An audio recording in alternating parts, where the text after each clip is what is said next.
As efforts to slow down the spread of COVID-19 continue, millions of Africans are joining the list of those struggling to afford basic food and sanitation. And now supply trucks are unable to carry food deliveries across the border. Our next report brings you all the details. Take a look. Widespread testing of trucks in East Africa is delaying essential supply of food for many migrants stuck across borders. According to World Food Programme, its trucks carrying essential food supplies are stuck at Kenya's Mombasa port and some at the Ugandan border. There was a fear at the start, before COVID-19 arrived in the region, that governments might be protectionist and try to keep out COVID-19 by closing their borders, which would have been the worst thing to do. Governments have understood that, and they've even prioritised humanitarian assistance from the World Food Programme and others to get through borders. But still, there is this problem with the drivers and fears that they may have COVID-19.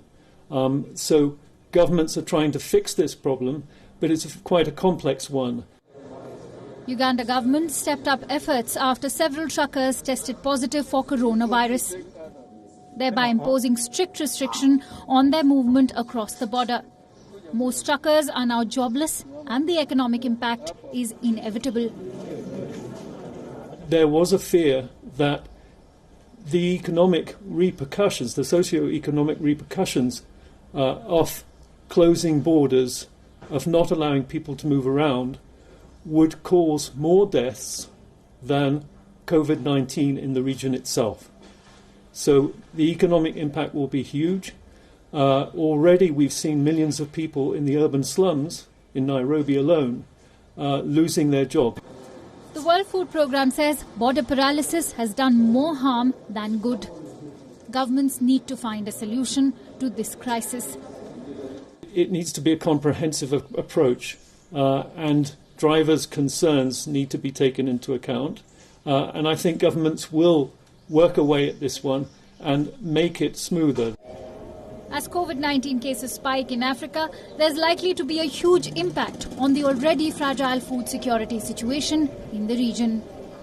Bureau Report, WION World is One. A roadside bomb in Afghanistan's capital, Kabul, killed a television journalist and a driver. Yesterday, at least 6 people have been badly injured in the incident as well. The targeted bomb struck a minivan carrying 15 employees of a private Afghan television channel in Kabul. Visuals from the site show a white minibus with extensive damage to its front. It is the second such attack targeting journalists of a private media outlet in less than a year. In August 2019, 2 passers-by were killed when a sticky bomb, that is, a type of homemade explosive attached to vehicles with magnets, struck the channel's van. According to the media freedom group Reporters Without Borders, the Taliban and other militants have repeatedly targeted Afghan journalists, killing 15 in 2018, the deadliest year yet for the Afghan media. The Taliban has, however, denied any responsibility for the latest attack. Afghanistan is one of the world's deadliest places for journalists. The local journalists face many risks covering the country's decades-long conflict. The latest attack comes just after violence resumed after a 3-day ceasefire. 14 Afghan soldiers had been killed near Kabul in a deadly attack. Our correspondent Mustafa Kazemi has sent us this ground report from Kabul. Listen in. Another black day for the Afghan media here in Afghanistan. This van belonging to a private television network was bombed just an hour ago by a magnetic IED strapped to the front of the vehicle. As the vehicle was taking the personnel of a private television network back from their office to their home at the end of the working day, it exploded midway, killing 2 people, one of them being a TV anchor and another a technician. And 6 people, including journalists and a female anchor, have been wounded. No insurgent group has so far claimed responsibility, but this is the second time in the past year that this TV channel's personnel or vehicles get attacked by unidentified groups or individuals. This is Mustafa Kazemi for WION in Kabul. World is One.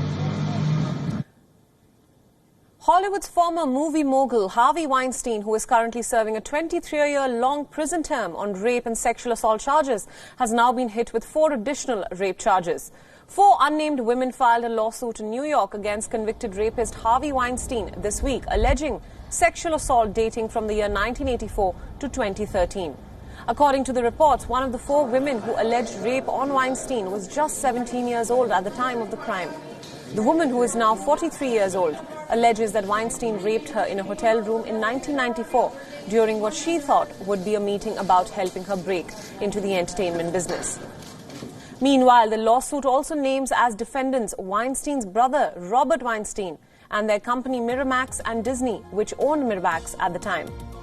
The suit alleges that Robert Weinstein and other executives and employees turned a blind eye to the alleged abuse, and some were even complicit in facilitating some encounters. In March 2020, Weinstein was sentenced to 23 years in prison by a New York judge for sexually assaulting former production assistant Mimi Haley and raping Jessica Mann, a former aspiring actress. His conviction was hailed as a victory for the Me Too movement against sexual misconduct by powerful men.